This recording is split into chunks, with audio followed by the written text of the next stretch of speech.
Et on est bon, on dirait que c'est le clap. Bonjour à tous et bienvenue dans cette nouvelle vidéo de l'original. Aujourd'hui, un format en roue libre, ce qui veut dire que je n'ai absolument pas écrit de script et je vais traiter un sujet dont vous avez été nombreux à me le réclamer, c'est-à-dire celui de mon parcours scolaire. Alors, à la vue du titre de la vidéo, évidemment, vous vous doutez que l'école et moi, on n'a pas été super copains.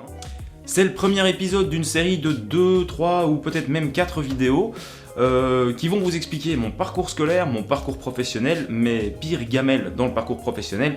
Et alors j'envisage d'en faire une quatrième sur les techniques que moi j'ai appliquées pour lancer mon entreprise et comment ça s'est passé pour moi. Alors j'espère de tout cœur que le format va vous plaire, on va pas perdre plus de temps. Pourquoi l'école c'est de la merde? On est parti.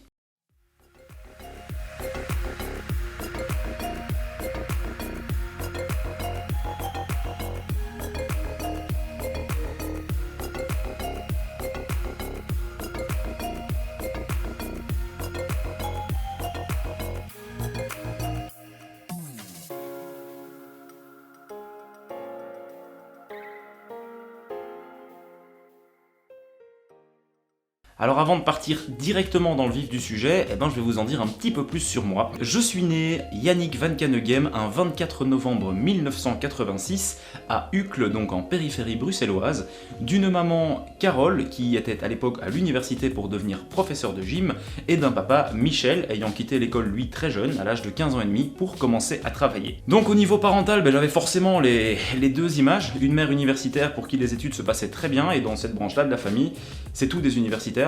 Et du côté de mon papa, mon père a quitté l'école très jeune pour être autodidacte et apprendre son boulot tout seul sur le tas. Et comme moi, dans ma vie professionnelle, il a fait aussi pas mal de boulot, on va dire un peu alimentaire au début, avant que son affaire commence à fonctionner. Je suis un enfant plutôt calme, relativement facile au niveau éducationnel. J'apprends très vite, c'est-à-dire que je parle très vite, j'écoute, je comprends les choses très vite. Par contre, je marche pas vite du tout. J'ai commencé à marcher, j'avais 2 ans. T'imagines le sac déjà.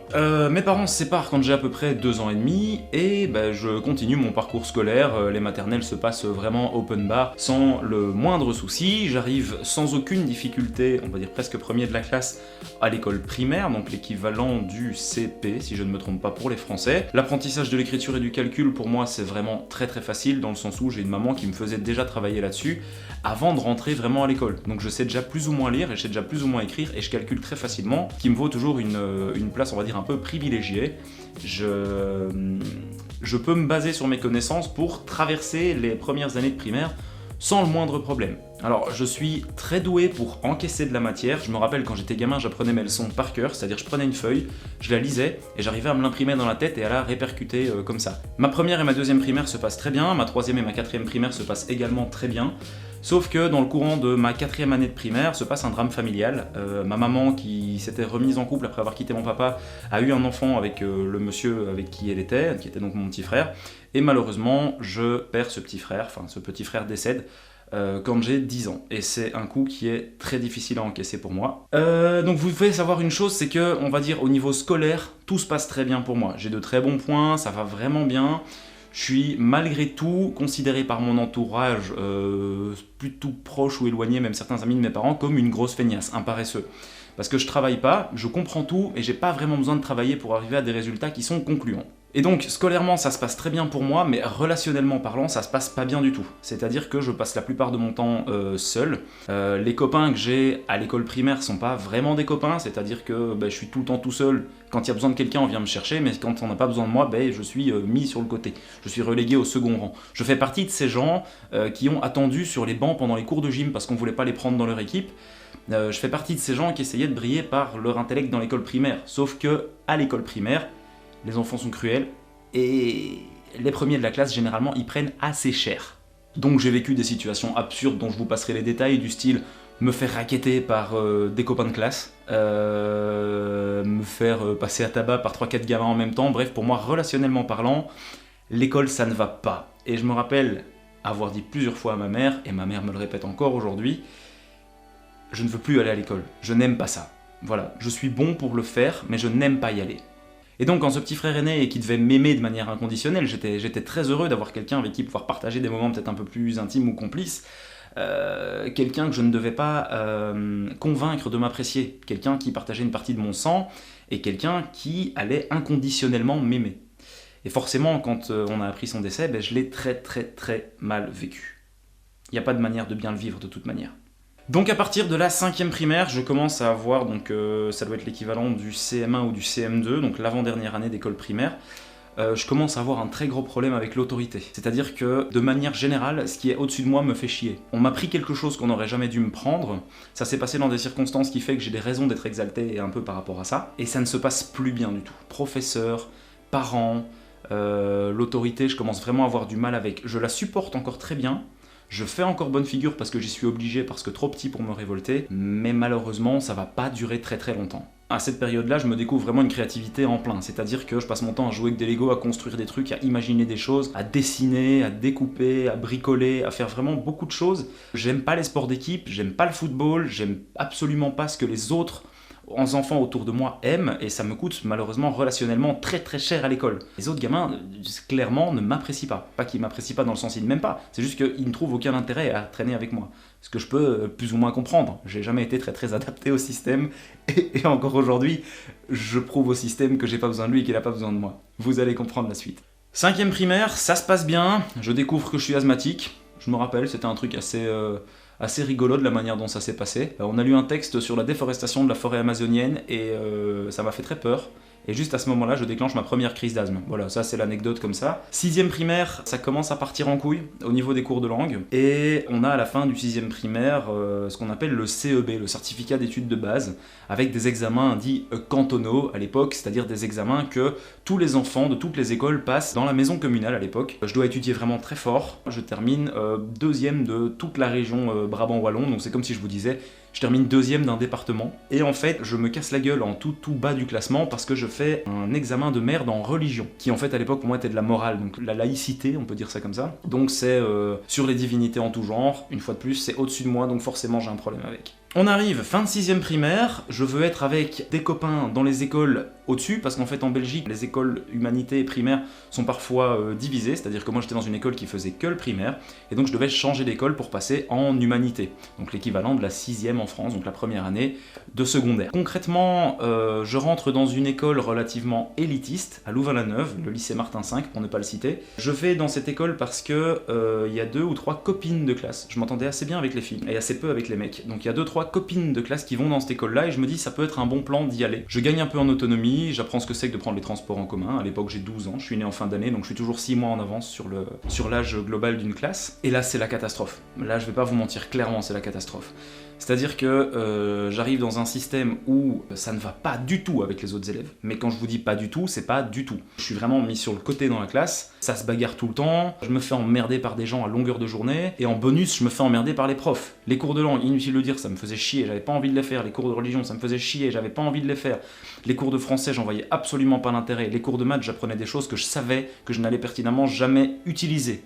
Je ne savais pas ce que je voulais faire de ma vie, mais une chose était sûre, c'est que je ne voulais pas faire ça. Mon titulaire de classe, c'est-à-dire la personne qui est censée me suivre au sein de la classe, le professeur, est un mec complètement taré. Il me prend en grippe, il y a des réunions de parents sur réunions de parents. Je me retrouve à devoir faire des retenues pour remettre mes cours en ordre. J'ai toujours été bordélique, mais là, j'ai beaucoup trop de feuilles, beaucoup trop de cours, je n'arrive pas à tenir ces cours en ordre. C'est pas faute d'avoir essayé, c'est juste que je n'y arrive pas. Évidemment, les mauvaises langues dans mon entourage enfonceront le clou auprès de mes parents, en disant que je suis une feignasse, que je suis un paresseux, que je sais pas travailler, que j'ai aucune rigueur, que mes parents doivent être plus stricts avec moi, alors que j'ai jamais eu une éducation forcément très laxiste. J'ai eu 2 parents vraiment fabuleux qui m'ont enseigné, enfin ils sont toujours très fabuleux, qui m'ont enseigné des valeurs profondes que je respecte beaucoup et qui sont complètement ancrées en moi. J'ai une éducation relativement stricte du côté de ma mère, relativement stricte du côté de mon père, avec des excellents moments. C'était pas une éducation à la dure, c'était pas une éducation non plus à la molle, c'était vraiment une éducation que j'estime être très correcte. La plupart du temps, les gens ont toujours quelque chose à reprocher à leurs parents, et moi je suis une des rares personnes qui n'a pas à le faire. J'ai eu 2 parents vraiment exceptionnels qui m'ont donné tout ce qu'ils pouvaient me donner et qui ont fait tout en sorte pour que je sois très heureux. Et donc je les remercie et je leur dis du plus profond de mon cœur que je les aime. On leur dit jamais assez. Bref, pour en revenir à cette école, le lycée Martin V, j'arrive à y faire 6 mois. Au bout de 6 mois, je suis obligé de changer d'école. Ça va plus du tout. Ça va pas avec les profs, ça va pas avec les élèves.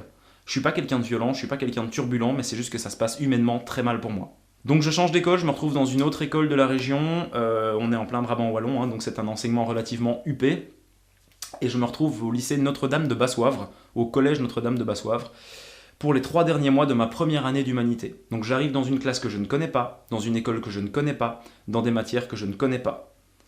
Je me retrouve à devoir apprendre du latin, ce qui ne me plaît pas forcément. Ça ne se passe pas bien non plus. Voilà, vraiment ça ne va pas. Mes parents sont convoqués, alors quand vous changez d'école comme ça en cours de route, il faut bien se rendre compte d'une chose, c'est que tous les préfets de discipline, les directeurs, les éducateurs vous accueillent et savent très bien qui vous êtes, parce que vous êtes le gars qui a dû changer d'école en cours d'année. Non pas parce que vous étiez turbulent ou quoi, j'avais vraiment aucun problème de comportement, mais je suis le gars qui a changé d'école en cours d'année.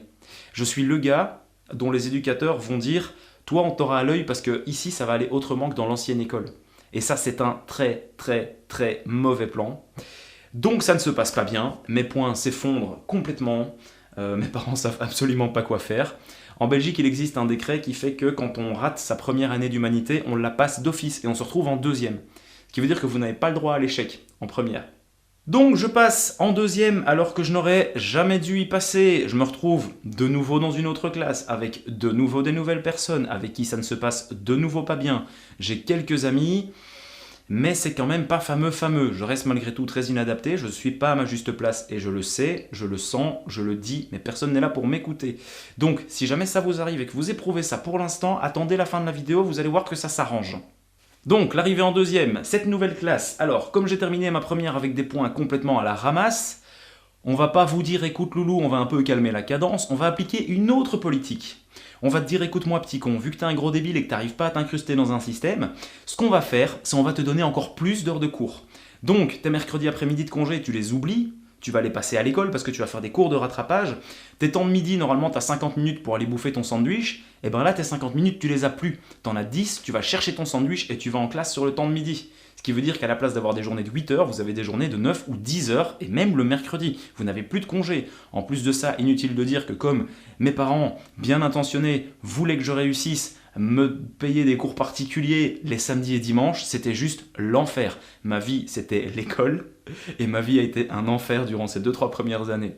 Alors, continuons, on arrive à la fin de la deuxième. Je précise quand même que sur cette année de deuxième, je me suis pris sur une année scolaire totale, c'est-à-dire une quarantaine de semaines de cours, à peu près 27 ou 28 retenues.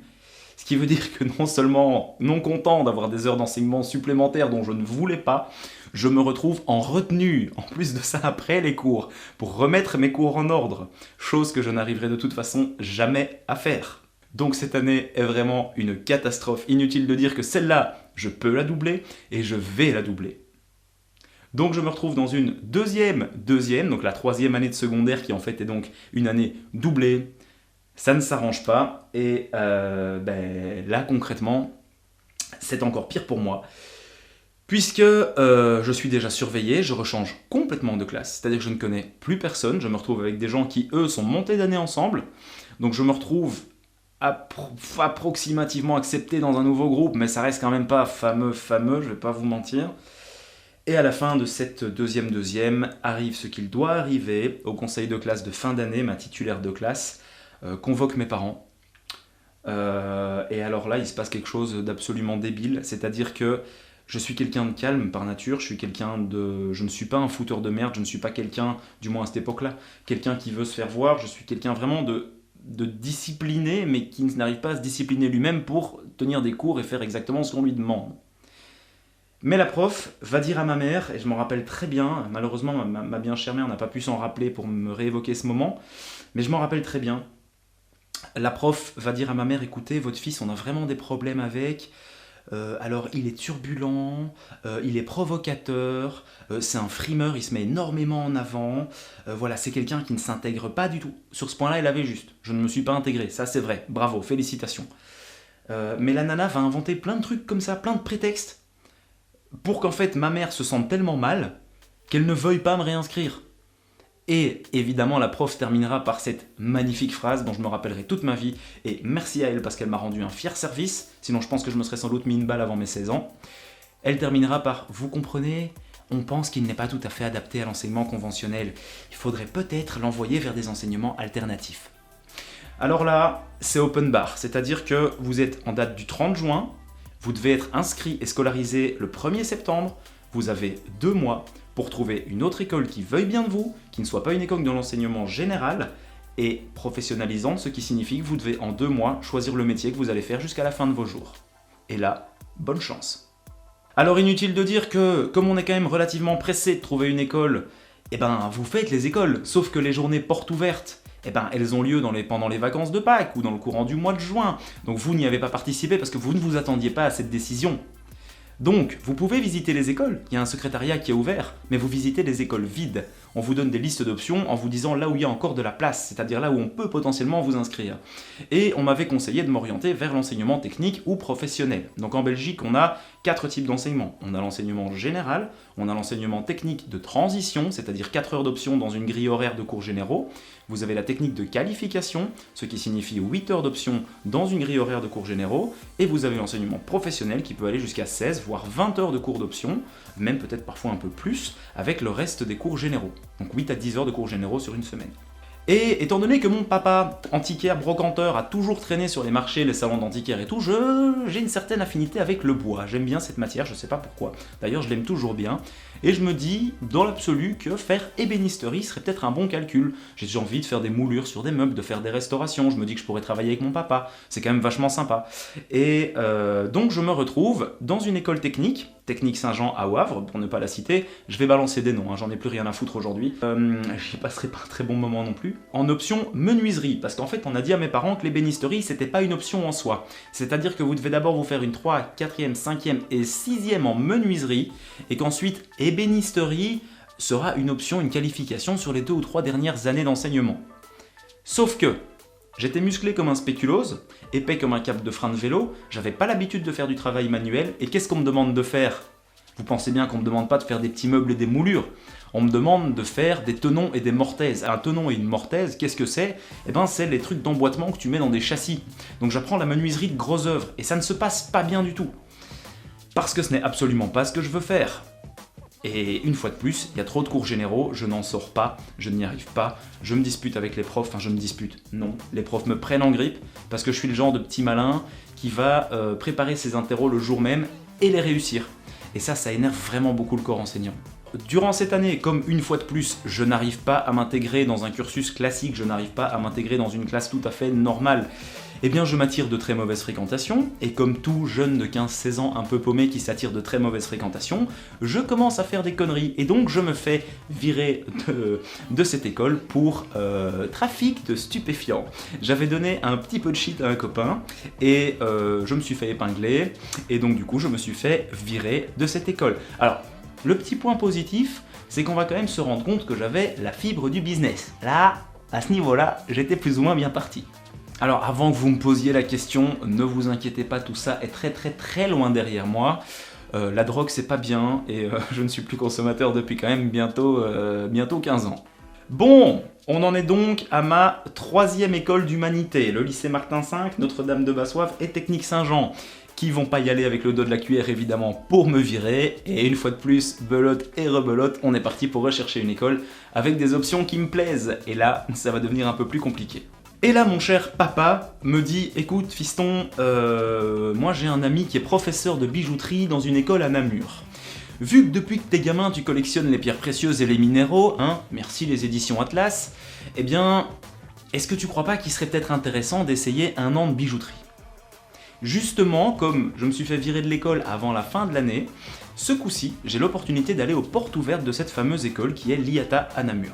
Et donc j'arrive aux portes ouvertes, et là, il se passe quelque chose qui ne s'est jamais passé auparavant, c'est-à-dire que je vois une école complètement ouverte, je vois des professeurs qui sont bien intentionnés, qui sont avenants envers les élèves, je vois des élèves qui sont contents de faire ce qu'ils font, je découvre un enseignement et une école où les gens ne tirent pas la gueule. Alors, quand vous avez passé 4 années de merde dans l'enseignement général, je peux vous dire que ça fait un solide choc, positif, mais ça fait un très solide choc. Alors maintenant, un petit message que je dois faire passer à tous les enfants, ados, pré-ados, ainsi qu'à tous les parents à qui on a dit que leurs élèves, ou que eux-mêmes, si je m'adresse aux adolescents, étaient trop cons pour continuer dans l'enseignement général, étaient trop cons pour pouvoir comprendre ce que c'était une inéquation ou ce genre de truc complètement inutile. Vous devez savoir une chose, c'est que ce sera sans doute une libération que votre enfant aille en technique ou en professionnel, et en aucun cas c'est le bagne. Il existe de superbes enseignements, il existe de superbes pédagogies, à l'image de cette fameuse école où j'ai été. Et donc, je décide de m'inscrire en bijouterie, après avoir visité la section et m'être rendu compte qu'en fait c'est peut-être bien quelque chose qui pourrait me plaire. Et honnêtement, ça m'a sauvé. Je vais pas dire que ça m'a sauvé d'un point de vue scolaire, parce que ça faisait 4 ans que je foutais plus rien en cours, donc ça faisait 4 ans que j'avais complètement perdu mes réflexes d'études. Mais ce qui m'a sauvé en fait, c'est d'arriver dans une école où le premier jour de cours, à la fin de la journée, il y avait un groupe complet. C'est-à-dire que tous les gens avec qui j'étais en classe, je connaissais leurs prénoms, tous les gens avec qui j'étais en classe avaient l'air bienveillants et bien intentionnés, et en fait, j'étais très heureux la fin du premier jour d'école, parce qu'en fait le lendemain, je savais que j'allais revoir ces gens, et je savais que j'allais passer une année avec ces gens. Je passe ma 3e année de bijouterie, parce que j'avais doublé, donc je me retrouve dans une 2e, 3e, donc au total ça fera 2 années doublées.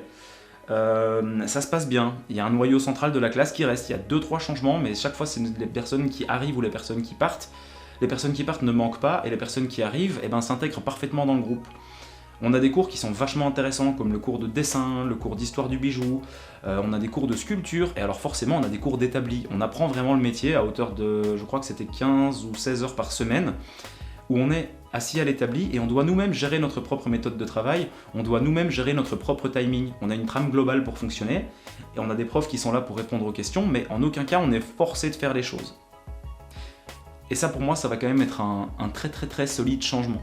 Donc je passe ma 3e, je passe ma 4e, je passe ma 5e, je passe ma 6e, sauf qu'au bout d'un moment, là l'école j'en ai juste marre, et malheureusement je vais me gaufrer sur ma 7e année, ce qui ne m'empêchera pas de faire une année supplémentaire en termes d'image de synthèse, qui était une formation que je voulais à tout prix faire et qui m'a quand même bien servi depuis. Alors évidemment ça semble un petit peu expéditif de dire comme ça, ouais j'ai passé les années comme ça, sauf que ici il faut bien comprendre une chose, c'est que si j'en parle avec autant de facilité par rapport à tout ce que j'ai eu à vous raconter sur les autres écoles, c'est que vraiment pour moi ça a été beaucoup plus facile, et je vais vraiment insister sur le fait que parfois l'enseignement technique ou professionnel peut être une réelle libération, et en aucun cas c'est un enseignement qui est dédié aux personnes qui sont bêtes ou stupides ou inadaptées. C'est un enseignement qui est simplement différent. Il existe tout un panel d'intelligences, et il y a les intelligences pratiques, il y a les intelligences techniques, il y a les intelligences créatrices, il y a les intelligences d'emmagasinement qui savent éponger la matière et la répercuter. Une des grosses différences qu'il y a par rapport à l'enseignement professionnel et l'enseignement classique, c'est que si vous êtes très bon dans ce que vous faites, par exemple la bijouterie, et que vos cours généraux sont à chier et que vous n'arrivez pas à avoir vos points en français ou en maths, le conseil de classe va malgré tout vous laisser passer vos années, parce qu'ils estiment que ce qui est important c'est de former des bons artisans, des gens qui seront manuellement bons, et en aucun cas des artisans moyens, mais qui sont très forts en maths et en français. Et ça je pense que c'est du bon sens, et qu'il faut de temps en temps se rappeler que ce genre d'enseignement n'est pas là pour ranger les élèves. Ce genre d'enseignement est là pour que les élèves s'épanouissent. Et ça c'est, à mon sens, un des points les plus importants que je peux citer ici. Donc je vais le répéter encore une fois, même si je pense que vous avez compris l'esprit, mais si vous êtes un parent ou si vous êtes un élève qui a entendu de la part d'un prof d'enseignement général « Oui mais vous comprenez, votre enfant il est vraiment trop bête pour rester en enseignement général, ce serait bien qu'il se réoriente », en aucun cas c'est grave. Il n'y a rien de grave là-dedans, au contraire, ça peut peut-être être un tremplin pour autre chose. Et personnellement, je parle de mon point de vue personnel, ce que j'ai appris à l'école aujourd'hui me sert énormément, et la vie que j'ai aujourd'hui, je n'aurais pas pu l'avoir si je n'avais pas pris tous ces échecs avant. Donc même si c'est vous qui êtes l'élève en train de me regarder et que vous ne savez pas quoi faire, que vous avez du mal parce qu'on vous dit que vous devez changer d'enseignement, etc., en aucun cas il y a quelque chose de grave. Peut-être que là dans le moment c'est grave, peut-être que vous allez passer pour un gros débile aux yeux du monde, mais quelque part on n'en a rien à foutre parce qu'il y aura toujours une possibilité de retomber sur ses pieds. Et ça c'est très très important de le savoir. Si vous savez réellement ce que vous voulez et ce que vous valez, vous y arriverez de toute manière. Petite chose à savoir aussi, qui changeait quand je suis arrivé dans l'enseignement professionnel, c'est qu'on avait par exemple des cours de création. C'est-à-dire que vous avez 4 heures pour créer. Voilà, vous avez 4 heures libres, on vous donne une feuille, un porte-mine, de la gouache, des aquarelles, on vous donne de quoi faire du maquettisme, et vous devez faire du prototypage de choses, et vous pouvez créer ce que vous voulez, à partir de rien. Et ça c'est juste génial, j'y ai vraiment trouvé vraiment beaucoup de plaisir. Même si j'ai pas été un élève modèle, et franchement je m'excuse auprès de mes profs parce qu'ils ont tous été terribles. À l'IATA, il y a quelques noms qui me viennent en tête, et s'ils voient la vidéo ils se reconnaîtront, il n'y a aucun souci, puisque je vais boire une bière chaque année avec eux aux portes ouvertes de l'école. C'est quelque chose qui a vraiment été très important, ces cours-là, parce que ça vous apporte vraiment quelque chose d'autre, quelque chose de nouveau. ça vous apporte une certaine forme de liberté. Et dans l'enseignement, ça reste malgré tout super important de se sentir libre. L'enseignement classique, l'enseignement général, sert à former des bons petits soldats qui vont après ça entamer un autre cursus et qui seront de parfaits petits employés de bureau. Vous arrivez à 8h, vous repartez à 16, vous avez 50 minutes de temps de midi. Personnellement, j'ai jamais été sensible à ce type d'ambition professionnelle. Ma vie, il est hors de question qu'elle ressemble à une petite vie de bureau bien rangée. Ma vie, c'est n'importe quoi. Ma vie, c'est me lever parfois à 10h, parfois à 4h du mat'. Ma vie, c'est dépenser beaucoup d'argent parfois pour en gagner un petit peu. Ma vie, c'est beaucoup de problèmes. Ma vie, c'est beaucoup de problèmes, pas dans le sens négatif du terme, problèmes dans le sens beaucoup de petits tracas au quotidien à résoudre, des problèmes techniques en fait, techniquement, pour résumer. Et donc, ma vie ne ressemble pas du tout à une vie classique, mais je l'échangerais vraiment pour rien au monde. C'est-à-dire que même si parfois ça semble décousu, parfois ça semble être un peu du grand n'importe quoi, eh ben je suis heureux de faire ce que je fais et je suis, contrairement à ce que j'étais dans le général, à ma juste place, au juste moment et au bon endroit. Et ça c'est super, super, super important. Voilà, alors j'espère que ce format de vidéo vous a plu. Je vous rappelle que je n'ai en aucun cas écrit quoi que ce soit, c'est-à-dire que tout ce que j'ai dit dans cette vidéo, je l'ai dit avec le cœur, je l'ai dit sur le moment. J'avais quelques idées, une trame globale de ce que je voulais faire, mais dans l'absolu, tout ça est sorti vraiment naturellement. La prochaine vidéo dont je vais vous parler, c'est le début de mon parcours professionnel qui a aussi plein de petits trucs intéressants à prendre en compte, plein de petites choses, de petites anecdotes croustillantes, de petits détails sympas qui devraient suivre dans les semaines qui viennent. Et puis pour les deux vidéos finales, eh ben on verra. Il y en aura peut-être une sur mes péripéties avec l'administration et les pires problèmes que j'ai eus dans ma vie professionnelle. Et alors une dernière sur un peu plus lifestyle. Qu'est-ce que j'ai fait pour y arriver? Non pas que je sois arrivé très haut, mais je vais vous donner quelques petits conseils par rapport à ma manière de fonctionner qui vont peut-être vous rendre service à vous pour plus tard. Du moins c'est ce que je souhaite, puisque c'est l'esprit général de la chaîne, c'est de partager de l'info sans qu'il y ait une contrainte de rétribution derrière. Bref, tout ça pour dire que je vous invite à laisser un petit pouce en fin de vidéo si celle-ci vous a plu. Si elle vous a pas plu, tant pis, à plus. Et n'hésitez pas à vous abonner à la chaîne si c'est pas déjà fait, à me suivre sur les réseaux, Facebook, Instagram, même si j'y suis pas super présent, je réponds dès qu'on me pose des questions. Je vous embrasse, prenez soin de vous, ciao!